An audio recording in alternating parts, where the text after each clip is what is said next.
5 men are under arrest after the FBI thwarted what it says was a plot to attack Sunday's Ultimate Fighting Championship event at the White House. Federal prosecutors released these text messages in which the group members appear to have plans to spark a panic by attacking nearby buildings with explosive drones, then using sniper rifles to fire at the fleeing crowd. They then allegedly planned a second wave to storm the White House itself, targeting the president, the vice president, and other, quote, high-value targets. The FBI says the alleged plotters hope to, quote, jumpstart a revolution. The men aged between 19 and 32 were arrested across 4 U.S. states. The FBI says the alleged plot was uncovered by one of the men's mothers after she saw concerning messages that he posted in an online group claiming to be made up of Christian U.S. military veterans. Joining us now live for more is Jason Pack. He's a retired FBI supervisory special agent. How do you assess this news that we're hearing here? 5 suspects have been arrested now across 4 states: California, Missouri, Nebraska, and Ohio.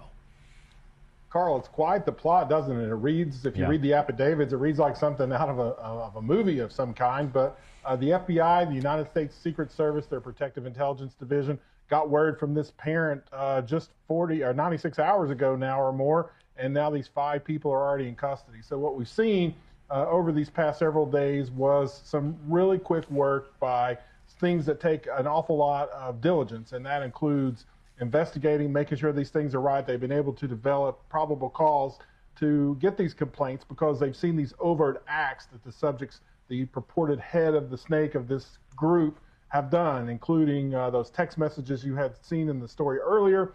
They also did some firearms training. They executed some search warrants at some of their properties and found some weapons, as we've seen. So yeah, they're talking about it, which is one thing. They have this ideology, but what we've seen here is apparently this ideology, Carl, has moved into a planning phase, and these overt acts, I think, are what got these conspiracy charges for murder and for attempted the government officials that they were trying to kill.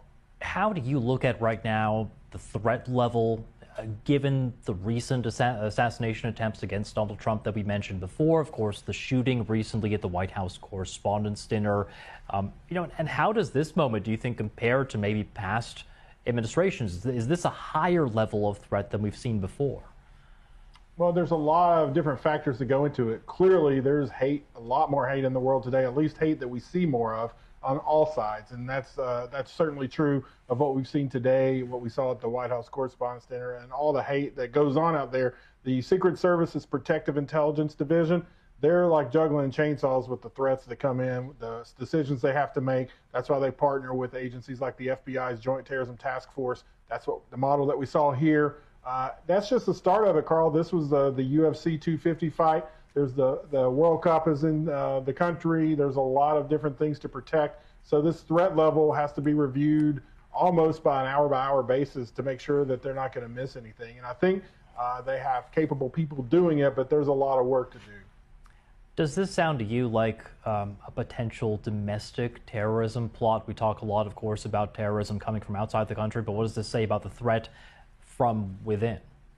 Well, I think they need to investigate a little more. Right now, what they've done is disrupted this plot. So as the investigation continues, it's far from over. They've disrupted the leadership of this, Carl, but now they're looking at these screen names in these chat groups, and they're trying to identify the 24 other so or more people. I have been told that there's at least one person not in the United States that they're looking to find out who it is. So as the investigation continues, we'll be able to determine if it's domestic terrorism or international terrorism. Seems more like domestic right now based on the facts that we know. Probably will be this so-called accelerationism, where people are looking to accelerate the end of our country and just sow chaos. Seems to be what this one was about. Jason, just briefly, if you don't mind, I wanted to ask you about the alleged methods that were apparently being planned here, including using drones. How prepared do you think the U.S. is for a situation where drones could be used with explosives in this kind of plot? Well, I think it depends on what kind of drone. There's some protections that drone companies put in their software to prevent drones from flying where they shouldn't. So those types of things. But we have seen in the war theaters these a swarm of drones that come in. So that's something to be concerned about. I think the U.S. is a little bit more ahead than people might like to admit. So, but there's still a significant and real threat for these things, and I think that's something that intelligence people who collect that will be looking